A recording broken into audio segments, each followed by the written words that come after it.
Hey, hello guys, welcome to On Back this YouTube channel study with IQ IP 3D। चलो बच्चों, आज हम बात करते हैं इंडियन कॉन्स्टिट्यूशन की पार्ट 3 की क्लास, जो कि किस पर है? इंडिया के कॉन्स्टिट्यूशन के पार्ट यानी कि संविधान के भाग पर है। देखो, संविधान में वर्तमान में कुल कितने पार्ट हैं यानी कि भाग है? अब तक कुल 22 भाग हैं। ठीक है, याद रखना, भाग 22 है। अनुसूची 12 है, पहले 9 थी, अब 12 है।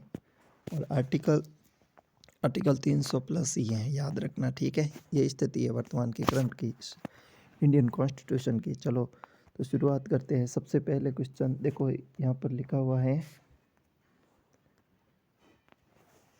भारतीय संविधान के भाग यानी कि पार्ट ऑफ इंडियन कॉन्स्टिट्यूशन पर आधारित MCQ मल्टीपल चॉइस क्वेश्चन। प्रत्येक 4 विकल्प उत्तर सही दिया गया है। देखो, आज हमारे चैनल पर कोई न्यू स्टूडेंट आया तो हमारे चैनल का नाम है study with IQ IP 3D। अगर आज ही न्यू आए हो तो आप इसे जल्दी से सब्सक्राइब कर लो। बहुत बच्चों ने सब्सक्राइब कर रखा है, ठीक है, इसलिए आप जल्दी से सब्सक्राइब कर लो। यहाँ पर अलग ही कंटेंट मिलता है आपको। देखो, ये class SSC, railway, NTPC, group D और राजस्थान के एग्ज़ाम के लिए RMSSB, RPSC, वीडियो, पटवारी, ग्राम सेवक, RAS, EORO सभी के लिए, क्योंकि इंडियन कॉन्स्टिट्यूशन तो हर जहाँ पर इंडियन पॉलिटी लिखी हुई है, पॉलिटी शब्द लिखा हुआ है, वहाँ पर तो संविधान के पार्ट से क्वेश्चन आने ही, हर हाल में आने। ठीक है, तो चलो शुरुआत करते हैं। सबसे पहला क्वेश्चन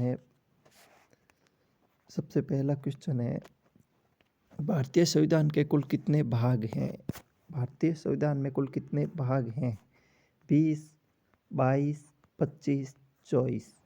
तो इसका उत्तर हो जाएगा 20, 22, 25, 24। बिल्कुल करेक्ट, इसका उत्तर हो जाएगा। यानी कि भारतीय संविधान में कुल कितने भाग हैं? 22 भाग है। वर्तमान में कुल कितने भाग हैं? 22। कितने हैं? 22, याद रखना है। वर्तमान में कुल 22 भाग है। और अनुसूचियाँ कितनी है? 12। 11वीं अनुसूची किससे? पंचायती राज से। और 12वीं किसी है? नगर पालिका से, याद रखना। ठीक है, 10वीं दल बदल से। संविधान का भाग 1 किससे संबंधित है? संविधान का भाग 1 किससे संबंधित है?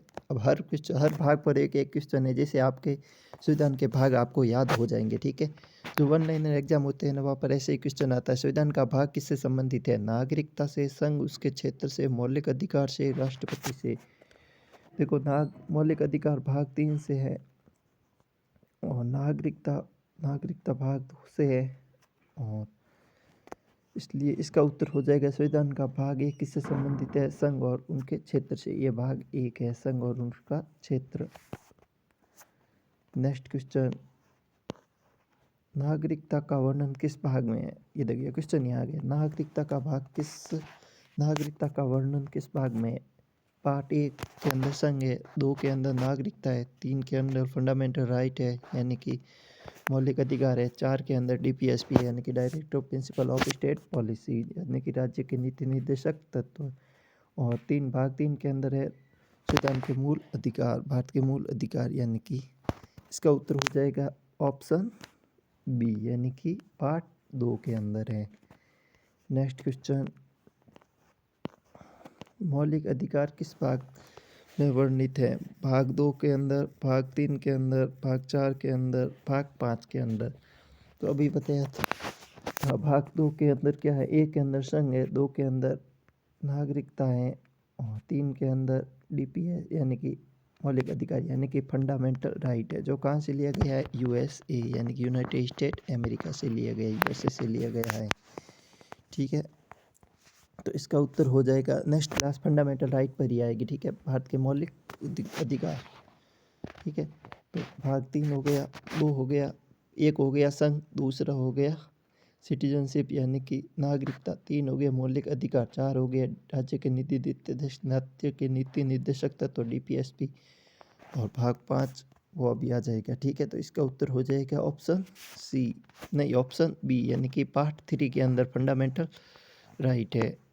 नेक्स्ट, राज्य के नीति निर्देशक तत्व किस भाग में है? यानी कि directive principle of state policy, राज्य के नीति निर्देशक तत्व किस भाग के अंदर है? ऑप्शन बी, ऑप्शन 3 के अंदर तो क्या है, फंडामेंटल राइट है, ठीक है। और 4 के अंदर क्या है, DPSP। और 4A के अंदर क्या है, यानी कि फंडामेंटल ड्यूटीज़ है, यानी कि मौलिक कर्तव्य है। फंडामेंटल राइट पार्ट 3 में है, DPSP पार्ट 4 में है। फंडामेंटल ड्यूटी यानी कि मौलिक कर्तव्य, यानी मौलिक अधिकार मौलिक अधिकार 3 के अंदर है। राज्य के नीति निर्देशक तत्व 4 के अंदर है। और मौलिक कर्तव्य भाग 4(1) यानी कि 4(क) के अंदर है। तो इसका उत्तर हो जाएगा 4(क). राज्य के नीति निर्देशक तत्व कहाँ से लिए गए हैं, ये भी USA से लिए गए, यूनाइटेड स्टेट अमेरिका से लिए गए हैं, ठीक है। जो कि भाग 4(a) के अंदर है। आर्टिकल 36 से 51 तक है DPSP, directive principle of state policy, यानी कि आर्टिकल 36 to 51 तक है, ठीक है, याद रखना। इसका उत्तर हो जाएगा ऑप्शन बी, यानी कि 4। नेक्स्ट क्वेश्चन, मौलिक कर्तव्य किस भाग में जोड़े गए हैं, ये क्वेश्चन आ गया। देखो 4 के अंदर DPSP, 5 के अंदर मौलिक कर्तव्य है, 4(a) के अंदर मौलिक कर्तव्य, भाग 3 के अंदर डायरेक्ट वो है फंडामेंटल राइट। तो इसका उत्तर हो जाएगा ऑप्शन बी, भाग 4(a), यानी कि DPSP कहाँ से लिया गया है, USA से लिया गया है। आर्टिकल 36 to 51, 36 से 51 तक है, याद रखना, ठीक है। DPSP यानी कि राज्य के नीति निर्देशक तत्व। इसे कोर्ट में चैलेंज भी नहीं किया जा सकता है।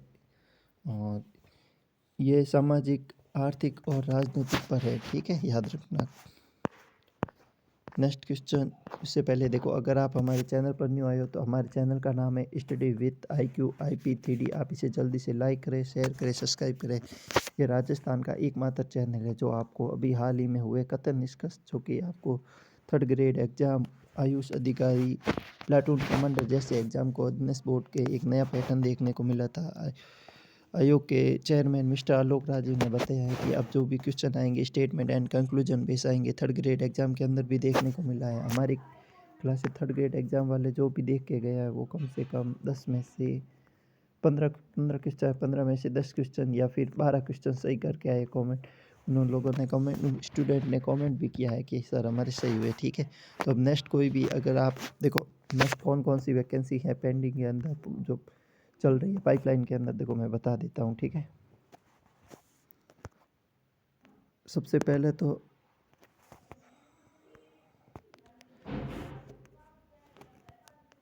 देखो, सबसे पहले तो ये चल रही है,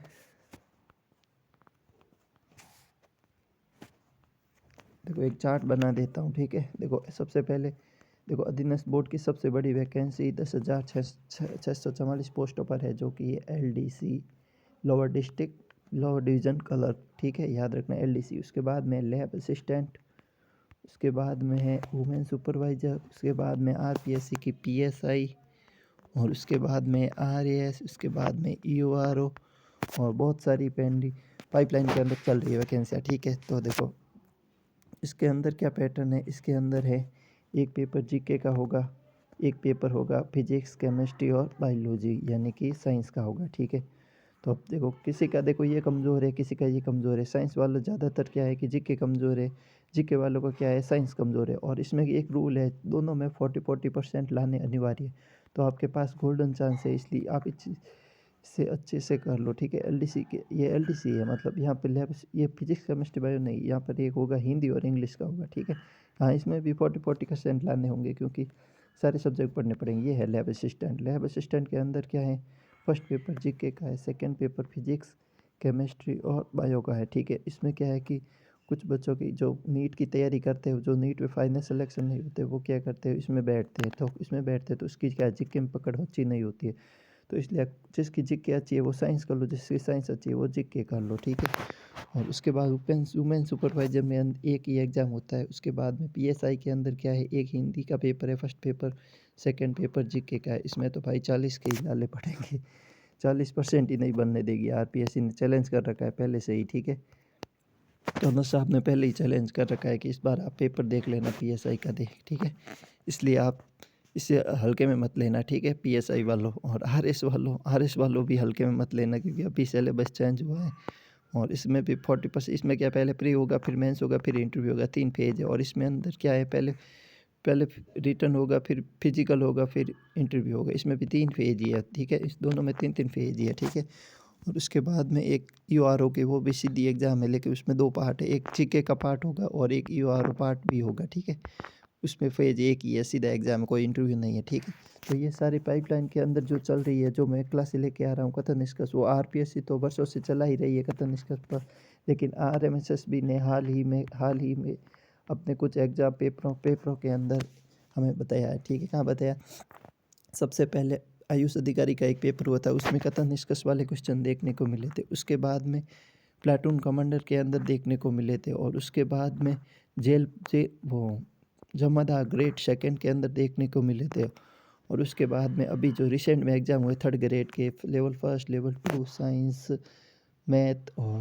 मैथ हिंदी इंग्लिश सब्जेक्ट वाले में भी बहुत सारे पेपर देखने को, क्योंकि आलोक राज ने पहले ही बोल दिया था कि अब जो रटेंगे उसके वो क्वेश्चन होंगे नहीं, क्योंकि अब जो क्वेश्चन आएंगे कंसेप्ट वैसे आएंगे सारे, क्योंकि जो समझ कर क्वेश्चन करेंगे पहले उसका देखो कथन पढ़ना पड़ता है, फिर स्टेट, पहले कथन पढ़ो, फिर निष्कर्ष पढ़ो, फिर ऑप्शन पढ़ो, टाइम टेकिंग क्वेश्चन होता है, ठीक है। ऐसे क्वेश्चन अगर आप 10 ही करते हो, 10 से सीधे 20 बनते हैं, क्योंकि एक क्वेश्चन के अंदर 2 क्वेश्चन होते हैं, तो 2 यानी कि 20 क्वेश्चन। अगर आपके 15 क्वेश्चन आए तो इसका मतलब 30 क्वेश्चन एक्स्ट्रा आए, क्योंकि कथन निष्कर्ष के अंदर 2 क्वेश्चन आते हैं, इसलिए, ठीक है। ये वाला पैटर्न कथन निष्कर्ष वाले बड़े बड़े exam UPSC, RPSC, state PSC, UPPCS, MPPCS, OPSC, ये वो वाले यूज लेते हैं। तो अभी एसएसबी ने भी अपनाया है, ठीक है। तो इसलिए राजस्थान का ये एकमात्र चैनल है, इसमें प्लेलिस्ट बनी हुई है, आप कथन निष्कर्ष वाले क्वेश्चन भी देख सकते हो, इसलिए आप इसे जल्दी से सब्सक्राइब कर लो, ठीक है। संघ कार्यपालिका का वर्णन किस भाग में है? संघ कार्यपालिका का वर्णन किस भाग में है? भाग 5 में, भाग 4, 6 में, भाग 7 में, भाग 8 में। संघ कार्यपालिका का वर्णन किस भाग में? भाग 5 के अंदर है, ठीक है, याद रखना। संघ कार्यपालिका वर्णन किस में? भाग 5 के अंदर। नेक्स्ट क्वेश्चन, राज्य की कार्यपालिका का वर्णन किस भाग के अंदर है? राज्य की कार्यपालिका का वर्णन, और ये तो संघ की कार्यपालिका है भाग 5 के अंदर, लेकिन राज्य की कार्यपालिका भाग 6 के अंदर है, याद रखना, ठीक है। भाग 7 के अंदर क्या है? भाग 7 के अंदर है, ये थोड़ा गलत बन गया क्वेश्चन, ठीक है, इसमें सही टाइपिंग किया नहीं। नेक्स्ट क्वेश्चन है, केंद्र शासित प्रदेश का वर्णन किस भाग के अंदर है? भाग 8 के अंदर केंद्र शासित प्रदेश का वर्णन है, भाग 8 है, ठीक है। अनुसूची 8 नहीं है, अनुसूची 8 में क्या है? भाषा है, याद रखना, ठीक है। ये भाग है, भाग अलग है, अनुसूची अलग है, याद रखना, ठीक है। और संविधान के अनुच्छेद भी अलग है, यहाँ आप मिक्स कर दो किसी को, तीनों ही अलग अलग है, ठीक है। जिस तरह देखो, इंडिया हिस्ट्री के अंदर मुगल डायनेस्टी अलग है, सल्तनत डायनेस्टी अलग है, सल्तनत अलग है, इस तरह का संविधान के अंदर भाग अलग है, अनुच्छेद अलग है, और अनुच्छेद हो गए, और अनुसूची शेड्यूल अलग अलग है, ठीक है, याद रखना है। तो इसमें भाग 8 के अंदर क्या है? केंद्र शासित प्रदेश का वर्णन। पंचायती राज का वर्णन किस भाग के अंदर है? यानी कि भाग 11 के अंदर है, याद रखना, ठीक है। भाग 11 के अंदर क्या है? पंचायती राज का वर्णन है। 1992 यानी कि 73 कॉन्स्टिट्यूशन अमेंडमेंट 1976 1992 के अंदर लागू होता पंचायती राज एक्ट, और 73 संविधान संशोधन, और नगर निकाय 74 संविधान संशोधन 1976 में लागू हुआ था, क्योंकि 1992 में, वो भी 1992 का ही है, ठीक है। वो नगर पालिका का है, जो भाग 12 के अंदर है, ठीक है। वो अनुसूची के अंदर है और भाग 12 के अंदर है, ठीक है, याद रखना। उसके बाद में देखो, पंचायतों का वर्णन हो गया भाग के अंदर 11 के अंदर, और उसके बाद नगर पालिका का वर्णन हो जाएगा भाग 12 ना ए के अंदर, ठीक है, याद रखना, ठीक है। उसके बाद में अनुसूचित जाति जनजाति का वर्णन किस भाग में अंदर है? अनुसूचित जाति जनजाति का वर्णन भाग 10 के अंदर है, ठीक है। उसके बाद में है संघ और राज्य के बीच का संबंध किस भाग के अंदर है? भाग 11 के अंदर है, ठीक है। और उसके बाद में वित्त संपत्ति अनुबंध का वाद किस भाग के अंदर है? भाग 12 के अंदर है, ठीक है। उसके बाद भारत के भीतर व्यापार वाणिज्य और समागम किस भाग के अंदर है? भाग 13 के अंदर है, ठीक है, क्योंकि यहाँ पर भाग 22 तक है कुल संविधान के अंदर, ठीक है। ये भाग 13 के अंदर है। और उसके बाद में संघ राज्यों के अधीन सेवा किस भाग के अंदर है? संघ और राज्य के अधीन की सेवा, यानी कि आरपीएससी और यूपीएससी, वो किसमें है? भाग 14 के अंदर है, याद रखना, ठीक है। यानी कि आरपीएससी और यूपीएससी भाग किसके अंदर है? आरपीएससी और यूपीएससी किसके अंदर है? भाग 14 के अंदर है, याद रखना, ठीक है। आर्टिकल 365 में, ठीक है, 351 से शुरू होते हैं, ठीक है। निर्वाचन से संबंधित प्रावधान किस भाग के अंदर है? ये याद रखना, वेरी मोस्ट इम्पोर्टेंट है, भाग 15 के अंदर है, याद रखना। इसका आर्टिकल होता है आर्टिकल 324, ठीक है, आर्टिकल 324, ठीक है, 234 नहीं, 324, ठीक है, आर्टिकल 134 है। और ये निर्वाचन आयोग है, ठीक है। इसके अंदर याद रखना भाग 15 के अंदर है, यानी कि 324 आई से है, ठीक है, इनकम से। और उसके बाद में देखो, कुछ वर्गों के लिए विशेष उपबंध किस भाग के अंदर है? भाग 16 के अंदर है, ठीक है। उसके बाद में राजभाषा का वर्णन किस भाग के अंदर है? ये राजभाषा दी है, राष्ट्रभाषा नहीं है, ठीक है। तो इसका हो जाएगा भाग 17 के अंदर है, ठीक है, राजभाषा है। और उसके बाद में आपातकाल का उपबंध किस भाग के अंदर है? भाग 18 के अंदर है, आपातकाल, यानी कि इमरजेंसी। देखो 3 प्रकार की इमरजेंसी होती है, एक नेशनल इमरजेंसी होती है, एक स्टेट यानी कि एक राष्ट्रीय आपातकाल होती है, एक राज्य आपातकाल होती है, और एक वित्तीय आपातकाल होती है, ठीक है, याद रखना। देखो वित्तीय आपातकाल तो अभी तक लगी नहीं है भारत में, ना ही राज्यों में लगी है, ठीक है। उसके बाद में राष्ट्रीय आपातकाल, जो कि राज्यों में तो अभी तक, राजस्थान में तो अभी तक देखो 1967 के अंदर, 1966, 67, 8 और 82 और 92, यानी कि 4 बार लगी है। राजस्थान के अंदर तो अभी तक 4 बार लगी, लेकिन इंडिया के अंदर अब तक 3 बार लगा है वित्तीय आपातकाल, राष्ट्रीय आपातकाल, ठीक है। वहाँ पे नेशनल इमरजेंसी, इसका आर्टिकल अलग ही है, 356 के अंदर है। और उसके बाद में है भाग भी हो गया, यानी आपात उपबंध किसमें है? 18 के अंदर है। संविधान में संशोधन की प्रक्रिया भाग 20 के अंदर है, आर्टिकल 368, याद रखना, ठीक है। भाग 20 के अंदर है संविधान के संशोधन की प्रक्रिया, आर्टिकल 368 के अंदर है। देखो संविधान के अंदर संशोधन किस प्रकार के होते हैं? देखो कोई धन विधेयक है तो इसमें संशोधन किस प्रकार से होंगे? सबसे पहले तो क्या है कि लोकसभा में बिल आएगा, लोकसभा में बिल आने के बाद वो क्या पास, सबसे पहले लोकसभा राष्ट्रपति के हस्ताक्षर से आएगा, राष्ट्रपति की अनुमति से आएगा लोकसभा में, उसके बाद में राज्यसभा से पास होगा, उसके बाद लोकसभा राज्यसभा पास होगा, 50% मेजोरिटी से पास होगा। यहाँ पर भी 50% प्लस 1 के मेजोरिटी से पास होगा। लोकसभा राज्यसभा पास होने के बाद वो जाएगा राष्ट्रपति के पास, राष्ट्रपति उस पर हस्ताक्षर कर देंगे और वो बन जाएगा, ठीक है, वो नियम बन जाएगा, क्या कानून बन जाएगा। ये इस प्रकार की प्रक्रिया है, ठीक है।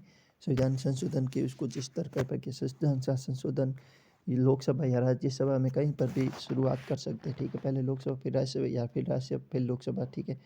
फिर उसके बाद में राष्ट्रपति के हस्ताक्षर होते हैं और वो कानून बन जाता है। इस प्रकार की प्रक्रिया से गुजरना पड़ता है, ठीक है। संविधान संशोधन का भाग किसके अंदर है? भाग 20 के अंदर है, आर्टिकल 368 के अंदर है, ठीक है। ये सेकेंड लास्ट क्वेश्चन था। और एक बार क्या करते हैं, ब्रीफ रिविजन कर लेते हैं। ब्रीफ रिविजन के अंदर क्या है, जो आपकी पिक्टोग्राफी मेमोरी है ना, वहाँ पर कुछ चीज़ें सेव हो जाती है, ठीक है। तो मैंने इसकी प्लेलिस्ट बना रखी है, आप जल्दी से देख लेना, ठीक है। तो देखो सबसे पहले भारतीय संविधान के कुल कितने भाग हैं, यानी कि भाग कितने हैं? 22, याद रखना, ठीक है। उसके बाद में संविधान का भाग 1 किससे संबंधित है? संघ और उसके क्षेत्र से। देखो अनुसूची अलग है, फिर बता देता हूँ, अनुसूची अलग है, आर्टिकल अलग है और भाग अलग है, ठीक है। आप कहीं मिक्स मत कर देना सबको, ठीक है। नागरिकता का वर्णन किस भाग के अंदर है? भाग 2 के अंदर है। उसके बाद में मौलिक अधिकार किस भाग के अंदर है? भाग 3 के अंदर है। उसके बाद में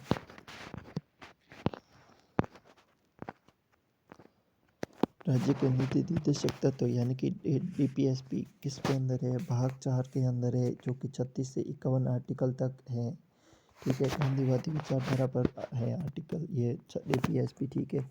इसे हम कोर्ट में चैलेंज नहीं कर सकते हैं, ये सकारात्मक होते हैं, ठीक है। और ये वो फंडामेंटल राइट है, उसे हम कोर्ट में चैलेंज कर सकते हैं, ठीक है, वो लागू करवा सकते हैं, लेकिन इसे कोर्ट के अंदर चैलेंज नहीं कर सकते, ठीक है, याद रखना। उसके बाद में मौलिक कर्तव्य यानी कि फंडामेंटल ड्यूटीज़, जो कि कहाँ से लिए गए, फंडामेंटल ड्यूटीज़ रशिया से लिया गया आई थिंक, ठीक है, वहाँ से लिया गया है। और फंडामेंटल ड्यूटीज रशिया से लिया गया, भाग जोड़े गए तो भाग 4A जोड़ा गया इसके अंदर, ठीक है।